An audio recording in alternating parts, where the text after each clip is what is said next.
Alhamdulillah, wassalatu wassalamu ala sayyidina Rasulullah. Asyhadu an la ilaha illallah wahdahu la syarika lah, wa asyhadu anna Muhammadan abduhu wa rasuluh. Allahumma shalli ala sayyidina Muhammad. Amma ba'du. Seluruh santri Berahan Al-Adrul Nafis yang berbahagia, jamaah Masjid Al-Haram Rembang, serta jamaah kajian Juz Amma dari Singapura yang berbahagia. Alhamdulillah, petang ini kita akan mulai lagi kajian Al-Quran Juz Amma. Sore ini kita nak bahas surah An-Nazi'ah, surah ke-79.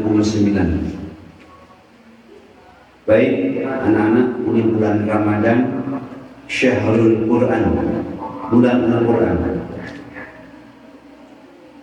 Kita niatkan dulu hati untuk mencari rahmat Allah, ridha Allah, pahala yang besar dari Allah. Dan kita baca bersama-sama basmalah. Bismillahirrahmanirrahim. Baik, semua fokus dengan Al-Quran. Semua bahwa Al-Quran dan terjemahnya dan maknanya. Kita akan baca satu ayat, kemudian kita menyelam untuk memperdalam kandungannya, menemukan maknanya, dan berharap Allah akan menambah iman dan ketakwaan di dalam hati kita. Ini surah Makkiyah. Di antara tanda-tanda surah Makkiyah itu isinya adalah penguatan tauhid. Banyak bercerita tentang hari kiamat. Ini di antara tanda-tandanya. Kalau surat Madaniyah atau surah yang turun setelah Nabi berhijrah, itu biasanya bercerita tentang tata cara ibadah, tentang fikih ibadah, syariah ibadah. Ya, kalau surat yang turun sebelum Nabi hijrah itu ayat-ayat yang keras, ayat-ayat yang dahsyat tentang kehancuran, kematian, hari kiamat, dan lain-lain. Termasuk An-Naba yang kemarin. Dan hari ini kita lanjutkan dengan surah An-Nazi'ah. Ini surah-surah Makkiyah. Ada 46 ayat yang nanti kita akan bahas. Baik, kita mulai dari ayat pertama. A'udzubillahi minasyaitonirrajim. Bismillahirrahmanirrahim. Wan nazi'ati gharqa. Demi malaikat yang mencabut nyawa dengan kasar, dengan keras. Ini Allah bersumpah demi malaikat. Boleh, tidak ada masalah. Allah mau sumpah demi langit, demi bumi, demi bulan, demi matahari, ya punya Allah sendiri. Wal-lail, wan-nahar, wasyamsi, wad-duha, wal-asri, wal-fajr. Boleh. Allah bersumpah dengan nama ciptaannya, tidak ada masalah. Boleh. Demi malaikat, wan-nazi'ati gharqa, demi malaikat yang mencabut nyawa dengan keras, boleh. Tapi kalau kita tidak boleh. Kita kalau bersumpah harus dengan nama Allah, demi Allah, wallahi, billahi. Tidak boleh bersumpah dengan yang lain. Ya, sudah aku bersumpah demi matahari, tidak boleh. Demi ibuku, demi bapakku, demi kakekku, ya, tidak boleh. Tapi Allah boleh. Dan sore ini Allah bersumpah atas nama makhluknya yang bernama malaikat. Wana si'ati gharqa, demi malaikat yang mencabut nyawa dengan kasar, dengan keras. Gharqa, gharqa itu apa? Anak panah yang ditarik, ya busur ada anak panah, ditarik sekencang-kencangnya itu, ditarik sampai seperti mau patah, melengkung, ya anak panah itu. Kemudian dilepas, set, keras, itu gharqa namanya. Nah, Allah bersumpah demi malaikat yang mencabut nyawa dengan gharqa, dengan keras. Orang-orang kafir, orang-orang musyrik, orang-orang zalim, orang-orang fasik akan dicabut nyawanya oleh malaikat dengan kasar. Tak ada permisi, tak ada senyum. Kalau orang Jawa tidak ada nuwun sewu, ya kasar. Tidak ada akhlak. Kalau bahasa kita yang lagi umum itu gak ada akhlak. Main cabut saja, main ambil saja, nah itu ada, hati-hati. Tapi ini ghaib, tidak kelihatan. Makanya kalau Allah berbicara tentang mencabut nyawa, Allah bilang, andai kata kamu tahu, walau taruh. Al-Quran mengatakan walau taruh idzi zalimuna fi ghamaratil maut wal malaikatu basitu aydihim akhriju anfusakum. Seandainya kamu tahu, kamu lihat macam mana, bagaimana orang zalim dicabut nyawanya, malaikat pukul-pukul orang ini dengan tangannya. Sudah dipukul sambil marah. Apa kata malaikat? Akhriju anfusakum, keluarkan nyawamu. Tapi kita tidak melihat, ini tak nampak, ini nampaknya baik-baik saja. Makanya Allah bilang, andai kata kamu tahu, walau taro, alam taro, sama. Andai kata kamu boleh lihat, andai kata kamu boleh tengok, boleh tahu macam mana orang kafir, zalim, fasik, musyrik mati. Malaikat yang datang wajahnya muram, wajahnya kasar, wajahnya kejam, wajahnya bengis, wajahnya jelek, wajahnya marah, dan mencabut nyawa dengan keras. Hati-hati, ya. Tapi ini ghaib, nah, tidak terlihat, ya. Andai kata terlihat, nah, sudah ada orang kafir, semua masuk Islam. Andai kata orang kafir, ketika dicabut nyawanya keluar asap, telinga dua ada asap, hidung ada asap, mata melotot, ya, kemudian mulutnya keluarkan darah, menganga, lidahnya keluar, tuh ya. Andai kata semua orang kafir matinya macam itu, ya, maka tutup gereja, penuh masjid, ya. Itu kenapa orang kafir matinya ya nampak baik-baik saja, tidak ada masalah.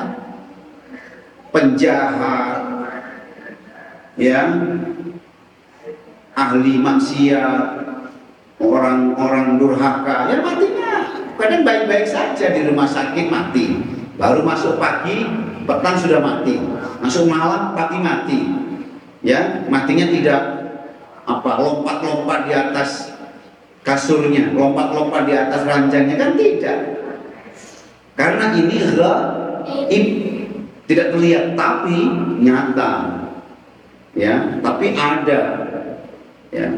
Makanya matinya orang muslim, matinya orang kafir kelihatan sama, ya, sama.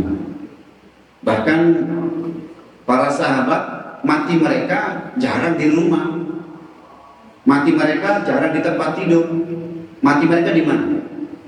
Di medan perang, dibunuh, ususnya keluar terburai, ya, kayak mengerikan ini. Ini sahabat yang katanya dijamin surga dekat Nabi, matinya ditusuk, matinya ususnya keluar, ya, macam seperti Sayyidina Hamzah.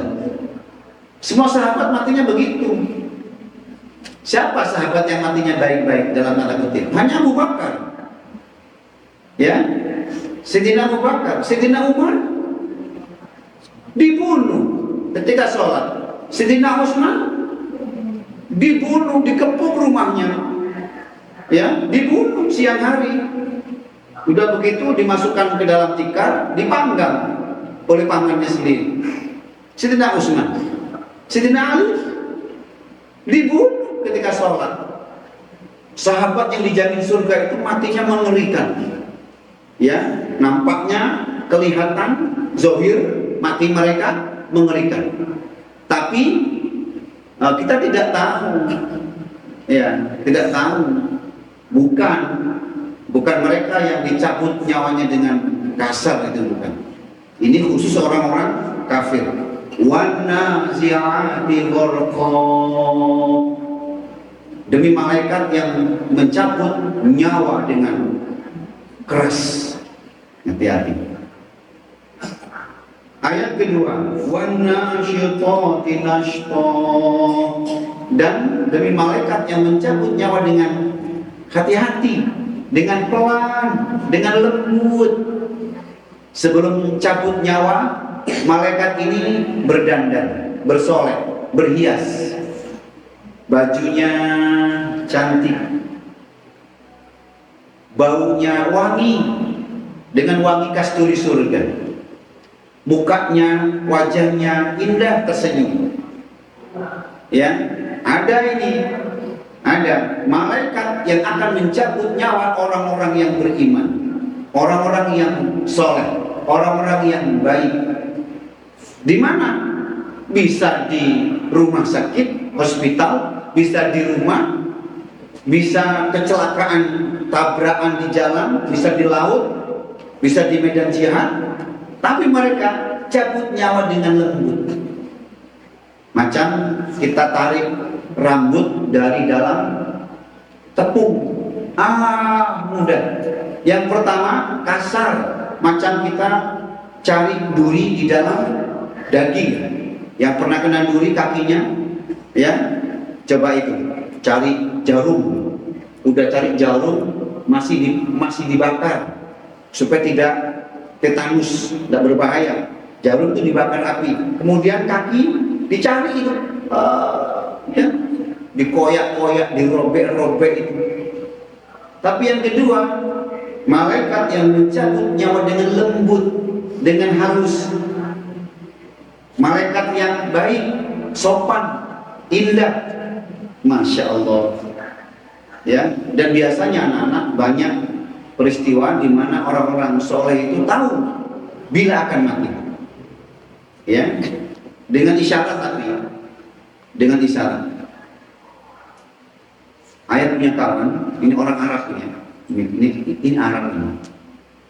Ayah punya kawan, punya teman itu, abangnya, bapaknya itu minta mulai hari Senin, Selasa, Rabu, Kamis minta diajak bertemu, jumpa dengan kawan-kawan dia. Untuk apa minta maaf? Pergi Malang, Madiun, pergi Surabaya, Sidoarjo, pergi Senin, Selasa, Rabu, Kamis. Bapak kawan ayah diantar. Nah, kawan ayah pun macam hati bertanya, kok aneh ya abah ini? Tak biasanya macam ini abah ini. Maksa-maksa antar bapak pergi rumah kawan itu. Isnin, Selasa, Rabu, Kamis. Kamis selesai. Alhamdulillah, abah udah jumpa kawan-kawan, udah bertemu, lega, senang, dan minta maaf, ya, udah selesai semua urusan. Jumat pagi pergi masjid, pulang masjid mati. Masya Allah. Jadi orang-orang soleh itu seperti dia tahu, ya, bila nak mati, kapan ajal datang tahu dia.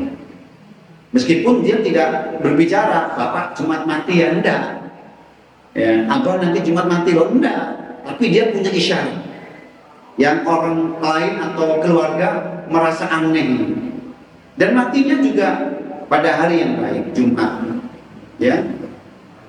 Nah ini tanda-tanda malaikat yang lembut datang dengannya, ya. Tapi sekali lagi ini gaib, tidak nampak. Apalagi malaikat memang makhluk yang gaib, tidak boleh dilihat, tidak dapat.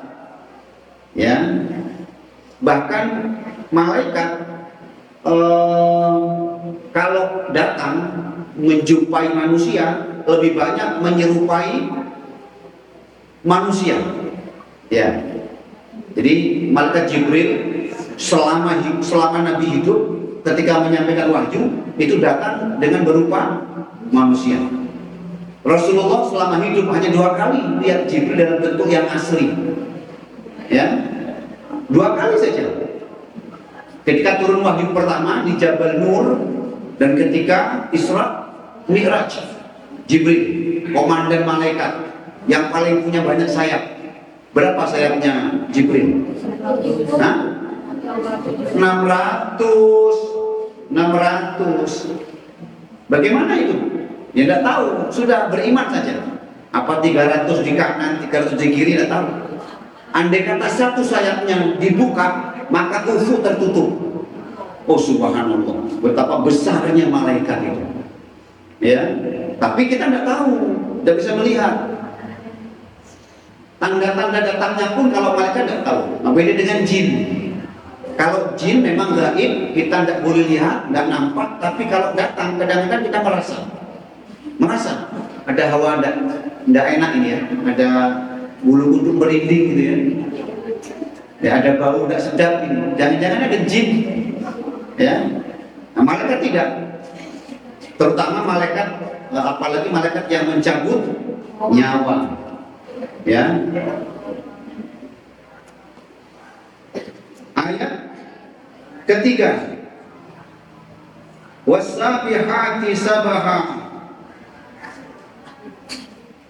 demi malaikat yang turun dari langit dengan cepat. Ya, malaikat itu dari atas langit ketujuh turun ke bumi, cepat, dengan sayapnya yang banyak itu terbang menyampaikan wahyu cepat, dan Allah bersumpah itu. Fasabiqati sabqa, dan malaikat yang mendahului dengan kencang. Malaikat-malaikat yang saling mendahului. Karena memang malaikat itu makhluk yang Allah ciptakan super cepat dan tidak pernah kehabisan energi.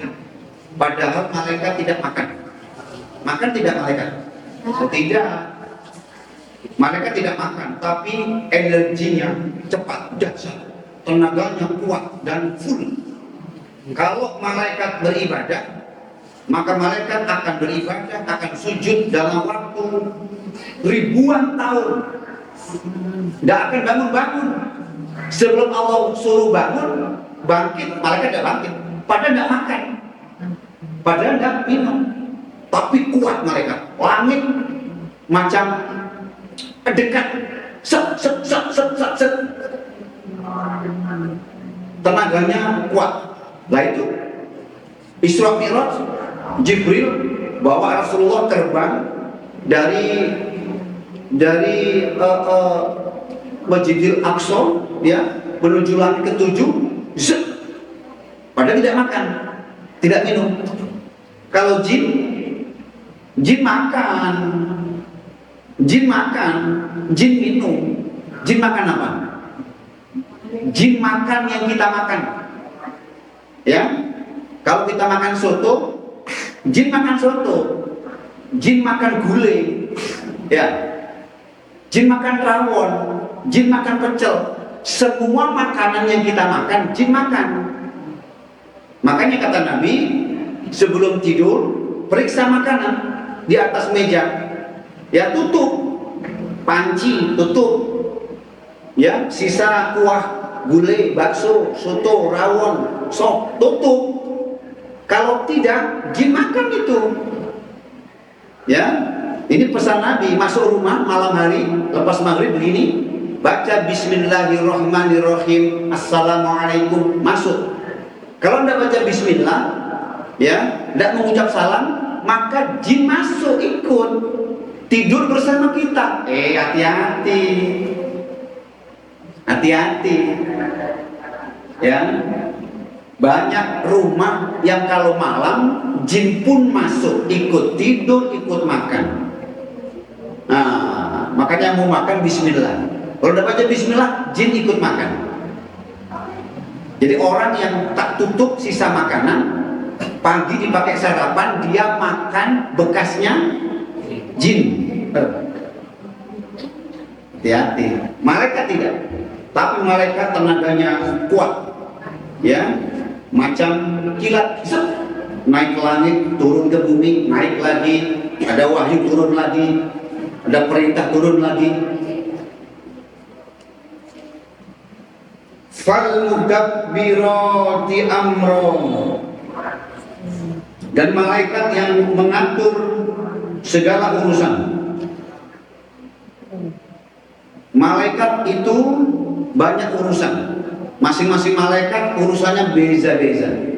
Dan malaikat yang mengatur angin, malaikat mengatur hujan, malaikat mengatur gunung, malaikat mengatur laut, malaikat yang membagi rezeki. Siapa? Malaikat Mikail.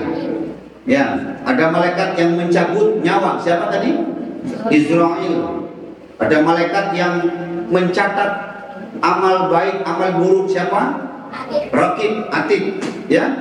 Masing-masing punya kewajiban, punya tugas. Urusan mereka berbeza-beza. Ya.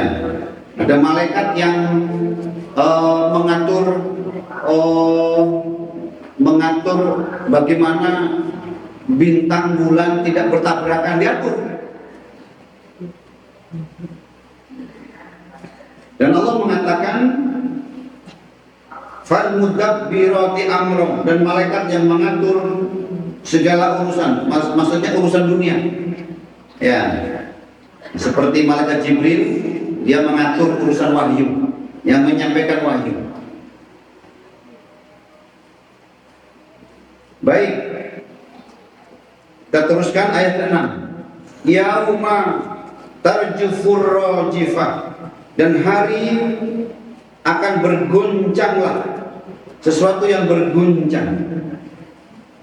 Sungguh kamu akan dibangkitkan pada hari ketika tiupan pertama mengguncangkan bumi. Ya, nah sekarang Israfil, malaikat Israfil yang bertugas meniup sangkakala sudah siap. Trompet itu sudah di mulutnya, dan Israfil, malaikat Israfil udah memandang ke atas, tidak berkedip. Takut apa? Takut Allah perintahkan dan dia lalai. Makanya nggak kedip nih. Jadi begini, dengan trompetnya itu tinggal nunggu perintah dari Allah, dan Allah akan perintahkan itu. Ya, diperintahkan apa? Diperintahkan untuk ditiup, ya, dan kamu akan dibangkitkan pada hari ketika tiupan pertama mengguncangkan alam. Jadi tiupan sangkakala itu ada dua. Yang pertama an-nafkhatul ula, ditiup, yang pertama hancur alam semesta, mati semua makhluk, ya, mati semua makhluk Allah. Yang hidup tinggal 4. 1, Israfil yang meniup. 2, Israel yang cabut nyawa. 3, Mikail yang bagi rezeki. Jibril mati. Dan yang keempat yang hidup adalah Allah. karena Allah maha hidup. Selepas itu Allah nanya, Israfil, ya, nggih, baik ya Allah, ada perintah, udah hancur semua hidup saya sama Mikail, ya, sama Israel, dan engkau ya Allah, zat yang maha hidup. Kata Allah, kalau begitu mati semua kalian. Israfil pun mati, Israel pun mati, Mikail pun mati. Hari itu tidak ada yang hidup selain Allah Azza wa Jalla. Masya Allah. Makanya tidak rugi orang yang cinta sama Allah, orang yang mengabdi, menyerahkan hidup matinya kepada Allah. Tidak rugi, karena dia mencintai zat yang tidak pernah mati. Dia menyerahkan hidup kepada zat yang tidak pernah mati. Oh, untung besar orang yang cinta sama Allah. Allah tetap hidup. Hari itu semua mati. Jibril mati, Israel mati, Israfil mati semua. Subhanallah. An-nafkhatul ula. Ini berapa lama nama? Katanya dalam 40 waktu. Tapi ya Abu Hurairah ditanya, Abu Hurairah 40 itu 40 apa? 40 hari kah? 40 bulan kah? 40 tahun kah?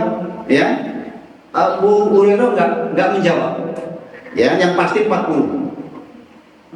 Setelah 40 lamanya Allah hidupkan kembali makhluk yang pertama.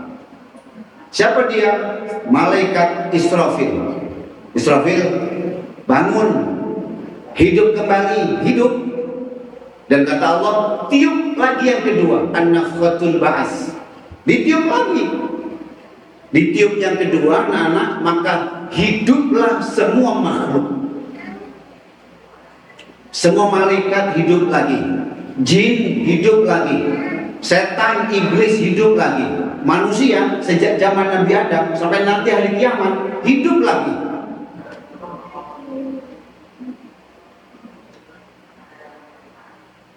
Yauma tarjufur rajifah. Sungguh kamu akan dibangkitkan pada hari ketika tiupan pertama mengguncangkan bumi, mengguncangkan alam. Tasba'u ar-radifah. Tiupan pertama itu diiringi oleh tiupan kedua. Yang tadi sudah dijelaskan, an-nafkhatul ba'as. Tiupan ada dua. Ya, meraung-raung, Masya Allah. Ya, makanya jangan sampai kita hidup ketika trompet kiamat ini ditiup, jangan. Ya, jangan sampai kita hidup ketika kiamat ini datang, ketika sangkakala ini dibunyikan, jangan. Tidak akan kuat. Malaikat pun tak kuat, malaikat pun takut. Ya, jangankan ditiup sangkakala, ada gempa saja, ya, dengan suara yang gemuruh, itu orang berteriak lari ketakutan. Ada tsunami, ada longsor, orang sudah takut, teriak-teriak. Ada suara katanya. Ada suara batu jatuh, suara pohon pokok tumbang, ya, suara angin yang kencang. Itu takut, apalagi hari kiamat. Maka jangan sampai hidup. Dan semoga Allah tidak hidupkan kita ketika kiamat itu datang. Diiringi, ya, diiringi oleh tiupan yang kedua. Tasba'u har-radifah. Berikutnya ayat ke-8, qulubu yauma idin wajifah. Pada hari itu setiap hati manusia merasa sangat takut. Setelah ditiup yang kedua, manusia dibangkitkan, makhluk dihidupkan, kemudian mereka berdiri di padang mahsyar, semua hati bergetar, berdebar-debar. Ya, takut itu. Qulubu yauma idin wajifah. Setiap hati manusia hari itu takut, anak.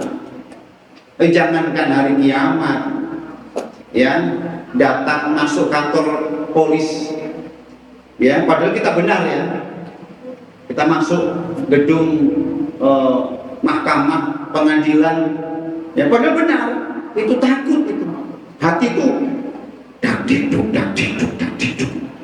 takut, padahal benar kita, apalagi salah, ya, mau ada sidang, mau ada panggilan hakim, ya, takut kita. Apalagi di akhirat hakimnya adalah Allah. Setiap hati hari itu ciut kecil, bergetar, takut. Sudah terbayang ini akan ditanya, disoal, disidang, diperiksa, buku catatan, diperiksa umur ini dari mula baligh sampai mati untuk apa digunakan? Ya, akan ditanya, takut. Ayat berikutnya ke-9, absaruha khashi'ah. Pandangan mereka menunduk. Ya. Pandangan mereka, kepala mereka, kedua mata mereka jatuh, menunduk begini. Tidak berani angkat kepala. Jangankan buka mata. Ya, angkat kepala pun hari itu tidak berani, takut. Para nabi takut, para rasul takut, para malaikat takut. La yatakallamu. Kemarin kita sudah bahas, bahkan mereka tidak berani berbicara, takut. Ya, absaruha khashi'ah. Pandangan mereka jatuh, tertunduk.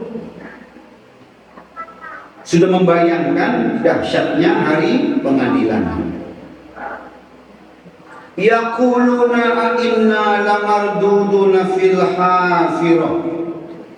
Orang-orang kafir berkata, apakah kita benar-benar akan dikembalikan kepada kehidupan yang semula? Nah, ya, ini orang-orang kafir yang memang ragu-ragu atau tidak percaya akan ada hari kebangkitan, akan ada hari pengadilan, akan ada hari hisab. Mereka memang tidak percaya. Nah, sehingga mereka bertanya, apa kita mau dihidupkan lagi seperti dulu? Ya, ketika di dunia, macam mana? Sudah jadi tanah, jadi tulang-tulang, udah hancur. Qalu tilka idzan qarratun khasirah. Iza kunna idzaman nakhirah. Ayat ke-11. Apakah akan dibangkitkan juga apabila kita telah menjadi tulang belulang yang hancur? Nah, ini kan kalimat orang yang tidak menggunakan akal, ya, orang-orang kafir, orang-orang Quraisy, mentang-mentang mereka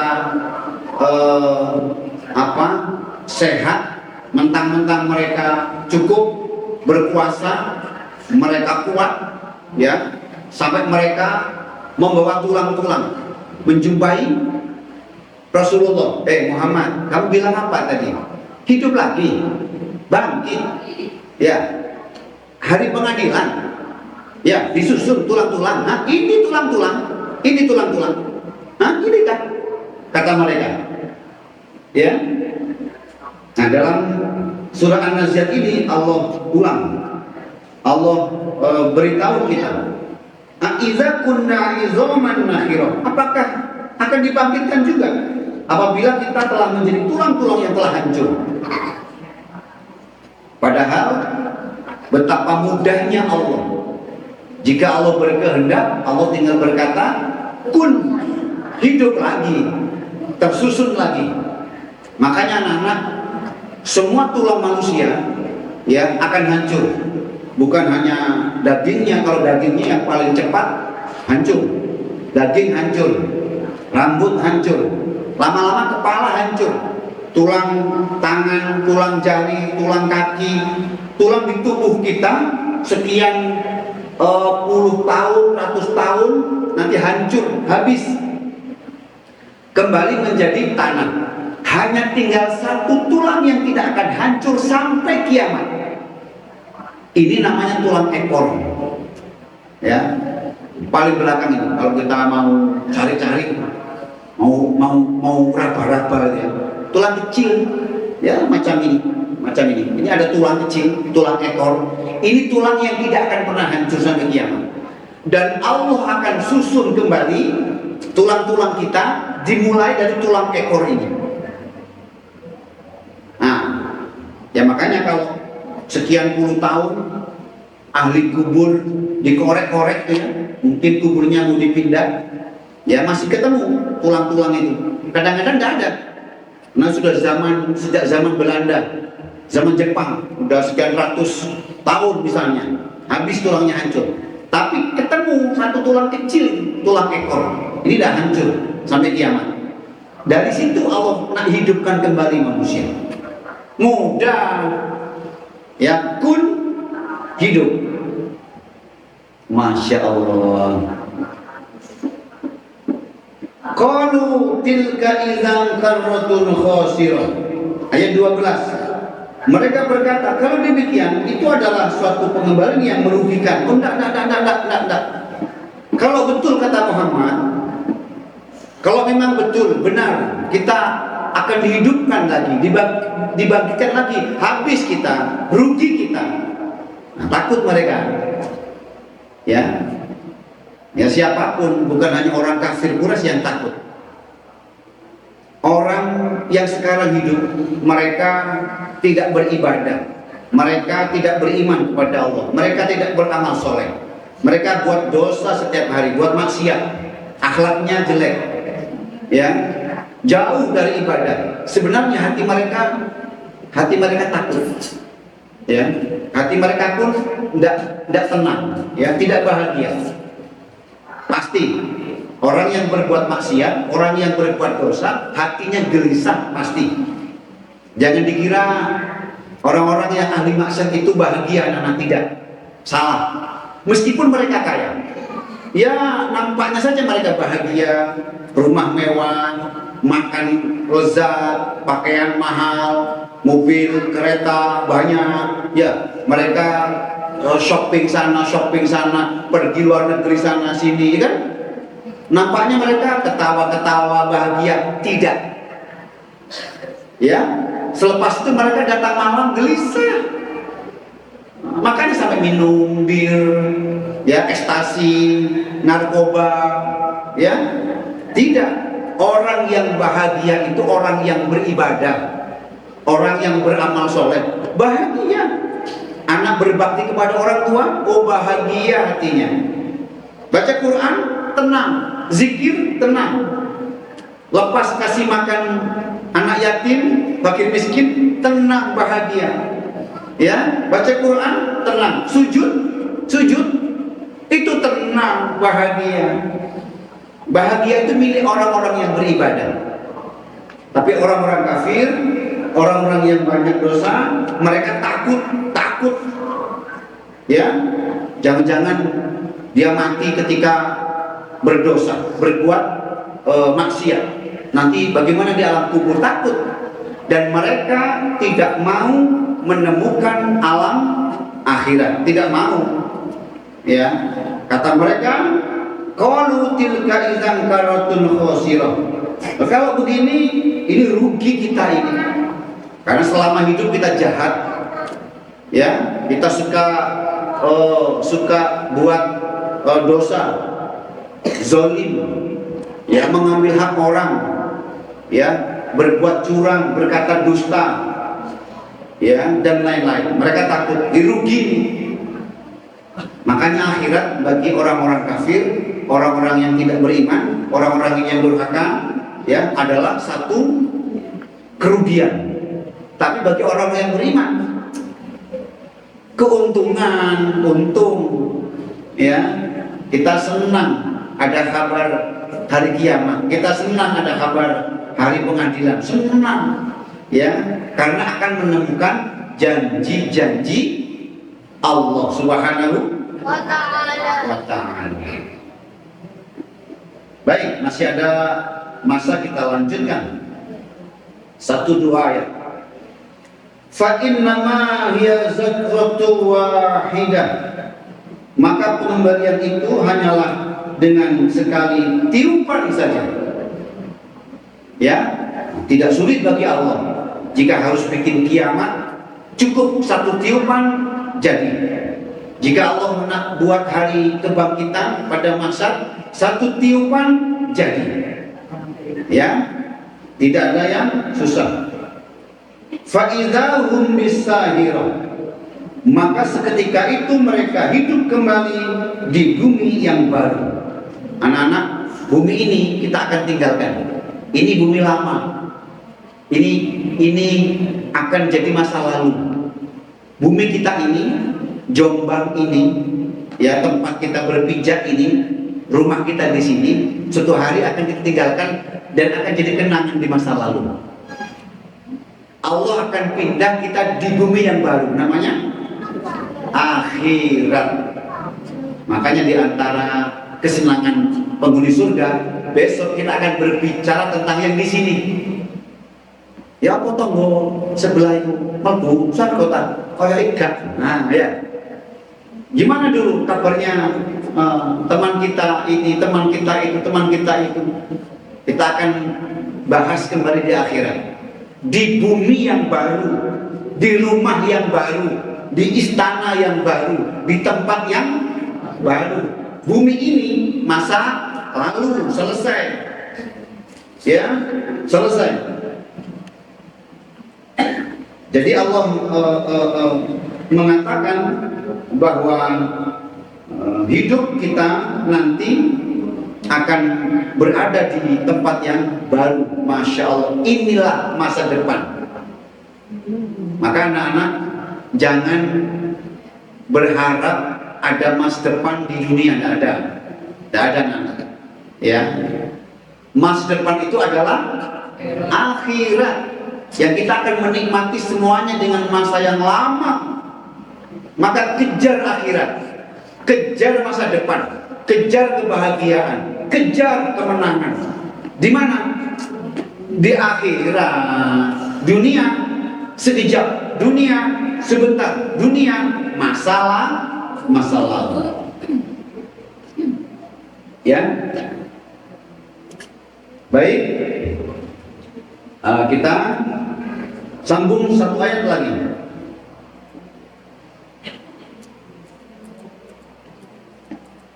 Tapi nampaknya waktu sudah tidak cukup. Jadi kita simpulkan saja bahwa An-Nazi'at dari ayat pertama sampai dengan ayat ke-14 ini bercerita tentang goncangan hari kiamat, goncangan hari akhir, ya, macam mana Allah menghancurkan langit dan bumi. Sebab itu jangan terlalu mencintai dunia, mencintai langit dan bumi ini, sebab ini semua akan hancur. Ya, cintai akhirat, cintai kehidupan kita setelah mati. Kita akan berjuang bersungguh-sungguh untuk mencari kehidupan yang bahagia, bukan di dunia tapi di akhirat.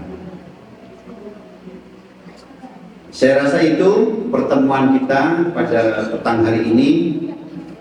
Kita akan bersama-sama menyambut datangnya waktu maghrib, ya, yang tinggal beberapa menit lagi, ya, dan kemudian akan